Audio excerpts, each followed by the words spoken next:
بسم الله الرحمن الرحیم. الحمدلله و الصلاة و السلام علی رسول الله. دوستان عزیز، درس ما درس عجیبی هست درباره بانگ و اوستا، بانگ و زردشتیه. چه علاقه بین این دو چیز هست؟ بین دین زردشتی و بین بانگ. خب در دانشنامه مزدوی اسنا، خب که نویسندش یک معبد است، میگوید که بانگ به عباره این که اصطلاح بانگ ها آمده است. بانگ ها، بانگ در بند 57 اردیش درباره زنان بدعمل و روسپی، خب آنانی که جنین پس می انداختند سخن می رفت و در فرگرد 15 بند 14 نیست از زنانی که خب داروی به کار برده جنین را می افکنند سخن رفته است.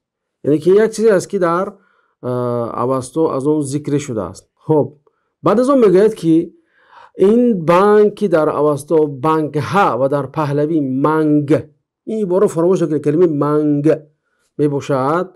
بانگ یا منج معرب، یعنی که بنج و منج کلمه چی از معرب است از کلمه بانگ و منگ. این چنین چرس یا حشیش از همین گیاه که در لاتونی اندیکا یا اینکه کمال ستی و میگوید استخراج میگردد. خب خلاصه همینه شرح میدهد دوست عزیز. خب چه علاقه دارد به این چیز؟ برادران، وقتی که ما با اردویروفنامه یکی از همون اولیاهای دینی که است زردشتی است. خب اردویروفنامه برادران درباره منگ گشتاس گپ میزند که در دینکرد 7 فصل 4 بندهای 82-84 در اطراف همین چیز صحبت میکنند.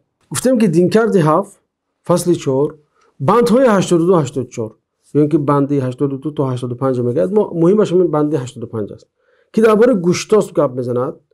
خب گوشتاس میگه که عباره میگه که خلاصه درباره اطرافش صحبت میکنه و میگه که و از سوی ما به سوی گوشتاس هوم و منگ ببر. خب هوم و منگ، ولی هوم میبینیم اینکه هاوم میگن در ترجمه تاجیکیش، اینم یک گیاه مسکننده هست که در اوستایی که به تاجیکی ترجمه شده است از آن نام میرود و در اوستا تا این گیاه تعریف میشود، ستایش میشود، تا یک نام هست در یشتش که هاومیش دارد، اینکه هومیش دارد. میگه گوشتاس به براش هوم و منگ بر. کی برد؟ زردوشت. گویا که اهورامزدا به زردوشت فرمان میده که برای گوشتاس هوم و منگ بر و از آن به گوشتاس دهد، یعنی که دهد بخورد چون اردو بهشت فرمانده آن گفتار پذیرفت. خب خلاصه بینید، یعنی که این کتاب دینکرد کتاب خیلی معتبر است. تا در فیسبوک هم بعضی رکلام میکردن که کتاب دینکرد چاپ شده است و اینو. بینید ترغیب به چی است؟ به بانگی بودن، به بانگ استفاده بردنش. باز میگردم به اردویروفنامه. این معلومات از کتاب دینکرد بود. انا که اردویروفنامه میبینیم ویراف یا اینکه ویراز یکی از 6 شخصیتی است که گویا که معراج رفته باشه. از جمله حاضر گفته که گوشتاس با معراج رفته بود به زردشتی، لیکن چه خیلی معراج رفت؟ معراج زردشت هم یک معراج عجیبی هست که در اردویروفنامه در پاورقش میبینیم عجایب معلومات درباره که معراج رفتن گوشتاس نقل میکنه که حاضر رنگی دین کرده معلوماتش در اینجا تاکید میکنه. گویند گوشتاس از زردوش خواست که مقام او را در بهشت به وی بینماید. یعنی که گوشتاس زردشت التماس میکنه که اکی زردشت برای من جای من در بهشت نشان ده. خب اکی زردشت چی میگه؟ اکی زردشت از مشروب منگ به وی داد. ما حاضر برایش ما نشان دادیم منگ چی بود. منگ یعنی که برابری بانگ است. به عباره بانگ ها گفتیم در اوستا در واندیداد آمده است. خب میگه که زردشت منگ داد. خب بعد چی شد؟ مکان و احوال خود را در فردوس دید. از آنجاست که منگ را گوشتاسپی گفتند. یعنی که منگی گوشتاسپی بانگی گوشتاسپی. یعنی برای همین ما دیروزم در یکی از کامنت‌ها رو اشاره کردیم که صحبت درباره همین چیز خواهد شد، درباره بانگ و مقام بانگ در دین زرتشتی. دیده خودی پیغمبری فارس ها، پیامبری نخستین، صاحب کتاب نخستین آسمانی، برای یک پادشاه رو عقلش رو منپوله کردن، عقلش رو به احتکار خود گرفتن، به او منگ میدهد تو اینکه پادشاه به کجا رود؟ به معراج رود. لکن فهمیدید آنهایی که گفتن که معراج از ما دزدیدند، معراجشون چگونه بوده است؟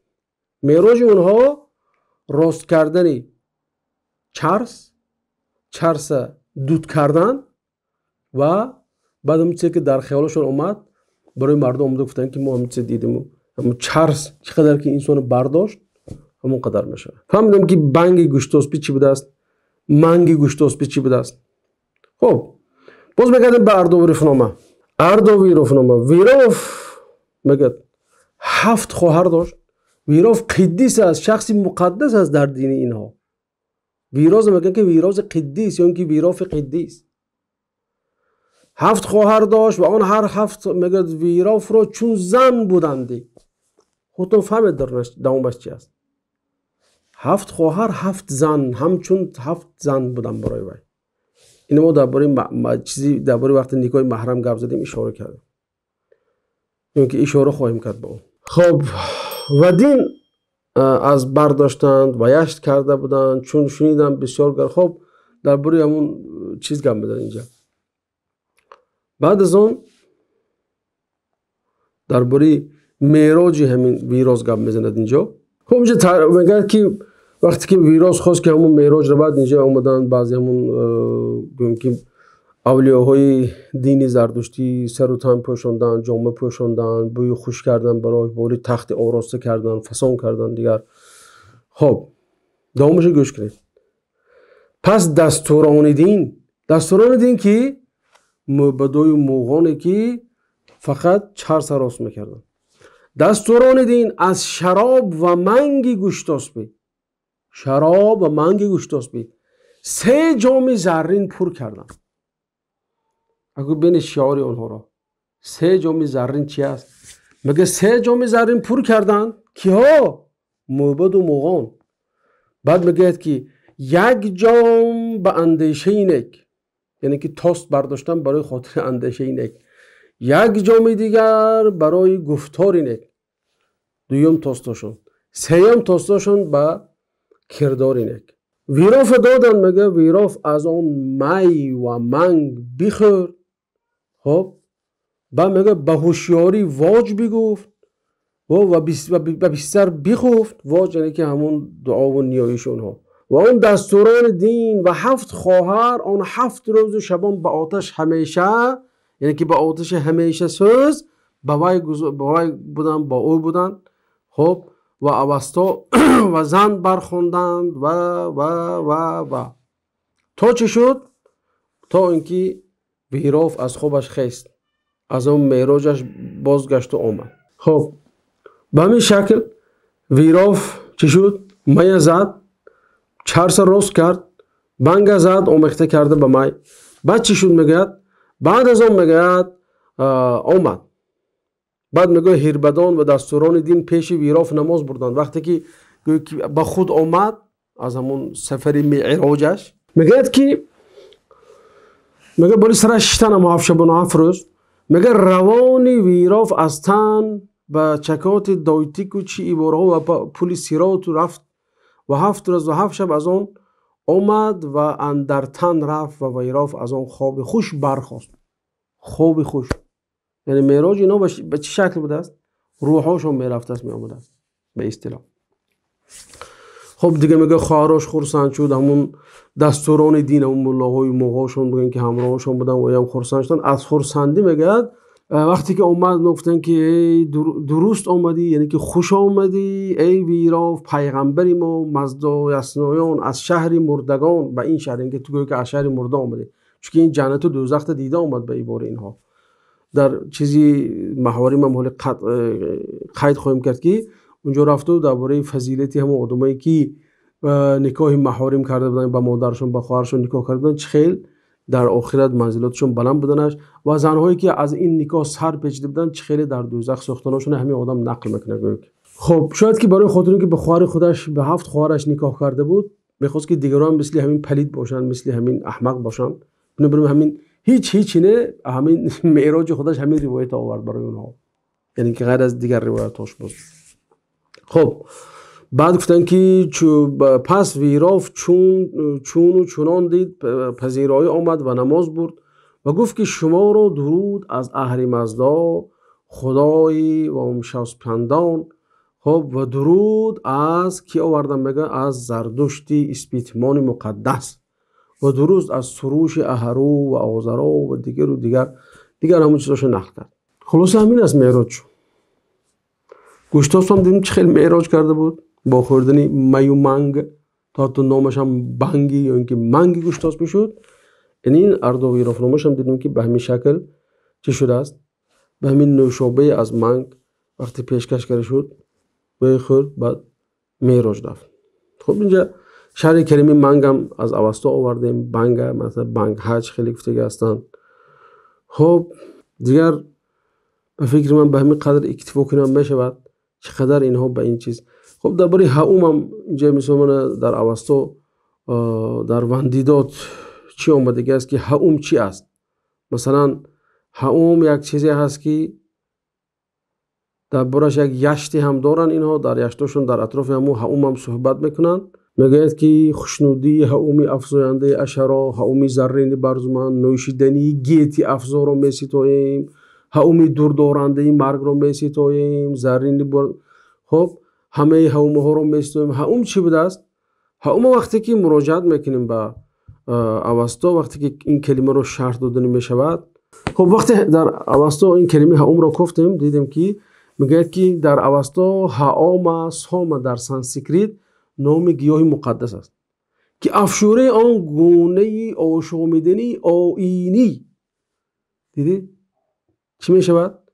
چیزی مقدس، یعنی که آشامیدنی آیینی یعنی که چیزی مقدس حساب میشود.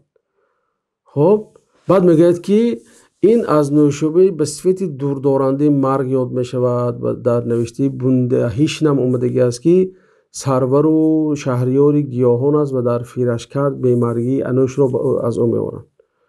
خب میگه که در اوستای نو در دین زرتشتی متأخر خیلی جای ویژه دارد. بعد میگه که بسیار نیایش ها مربوط به همین چیز است، یعنی که به هاوم به مسکننده اینها نمیتونن که خدای خودشون ذکر کنن. برای همین بعضی هم گفتن که زردشتیه با شمانیسم ماننده داره، چون به همین شکلی که با خدای خود علاقه میکردن. بعد دامش میگه که هاوم یاد شده و آشامیدنی افشوره آن که مستی آورد و مردمان رو به کارهای زشت و ناروا برانگیزد. خب همین هاوم است. میگه که هاوم میگه که در اولهای اوستا گویا که نکوهش میشد، لیکن در اوستای نو میگه ستایش میشود و یک شیوه پرشور در اطرافش با یک شیوه پرشور سخن میکنند و هر کاری که با آماده کردن به دست آوردن نوشابه هاوم پیوند دارد تعریف میکنند و بهترین و پاداشمندترین کردارها به حساب میرود در نزد اونها. فهمیدید او گوشتاس به هاوم و بنگ آمیخته دادن شد چی معلوم داشته زکن؟ چه خیلی گوشتاس معراج رفته است، چه خیلی این ویرازش به معراج رفته است، چه خیلی خودی زردشت هم به معراج رفته است. تا یه عباره دیگری هست که در اوستا اومده است دوستای عزیز، میگه که زن زردشت به زردشت میگه که کمی از مواد مخدر خود به من ده. یعنی که این ترجمهش از دوستای عزیز، اما در دینیشت بند 15 اومده است. خب میگه که به من ده، یعنی که از مواد مخدرات میگه تا چی بتوانم خوب فکر کنم، خوب سخن گویم، خوب عمل کنم، پنداری نیک، گفتاری نیک، رفتاری نیک. اصلش چی بوده است؟ از این بنگ زدن.